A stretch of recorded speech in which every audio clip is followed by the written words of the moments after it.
So originally I was just going to type up and post a comment on Facebook and Instagram talking about Gooch Sawmill and its history. But instead I decided to go on ahead and shoot a video. I apologize that it is being shot with my phone, but at this point in time it is the best thing that I have. Future videos, my plan is to actually have a better camera and a microphone so that the video and audio quality might be a little bit better.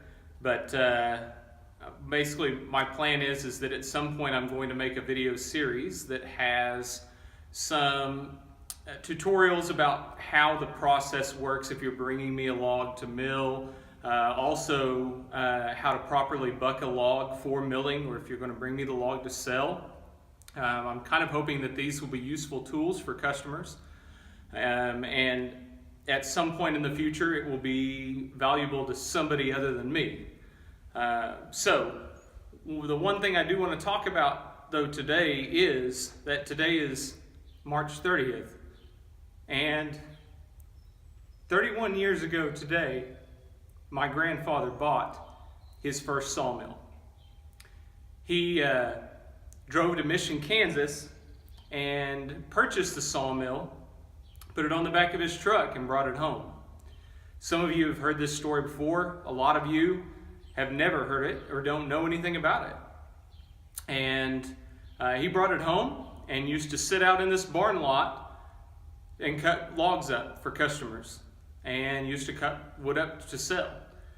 Then several years went by, and he got rather busy with it, and so he decided he was going to purchase a new sawmill, which interestingly enough he tried to do back in 1987, but when he actually called Wood-Mizer to purchase a sawmill, they told him it would be at the beginning of 1988 before they would actually be able to deliver one. But so he, luckily enough, they directed him to this gentleman in Kansas, and that's where Gooch Sawmill basically got started. And then several years later, like I said, in 1993, he ordered the sawmill that I'm sitting on right now, the same sawmill that we have used ever since then. And he ended up taking delivery of it in early 1994. At the same time, he also built the barn that I'm sitting in to be able to house this sawmill so that we could work out of the weather, and to house any of the lumber that we cut for safe storage. A little while down the road, in 1999, I was always helping my grandfather with something on the farms, but that was the year that kind of changed things. 1999 was when I actually came out here to help him physically run the sawmill while I was going to college.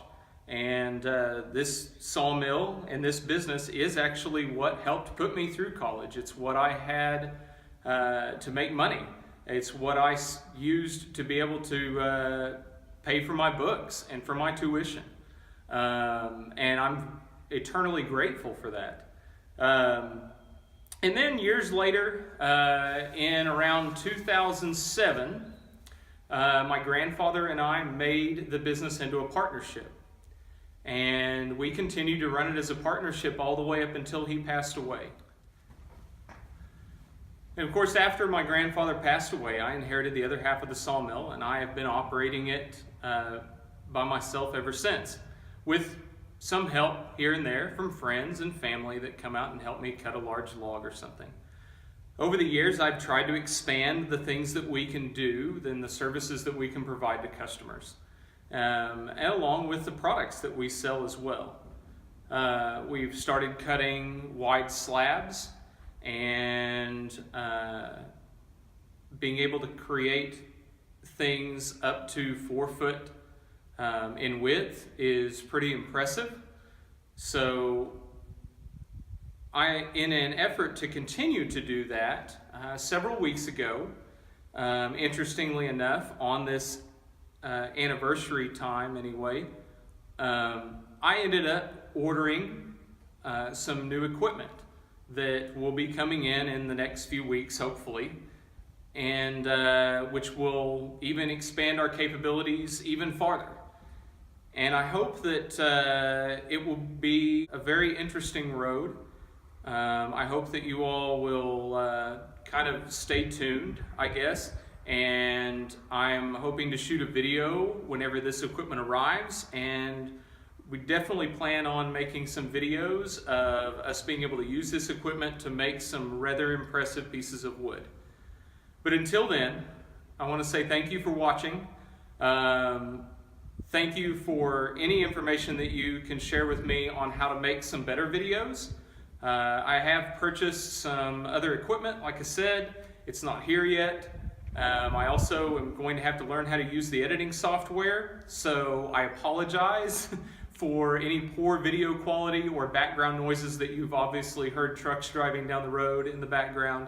But we will improve on that in the future. And if you have any ideas or suggestions on certain types of videos that you would like to see, anything in particular, I would love to be able to make those for you guys. Any of my customers, friends, family, fans of the sawmill just in general, and look forward to being able to do all of that in the future. Thank you very much, and have a good day.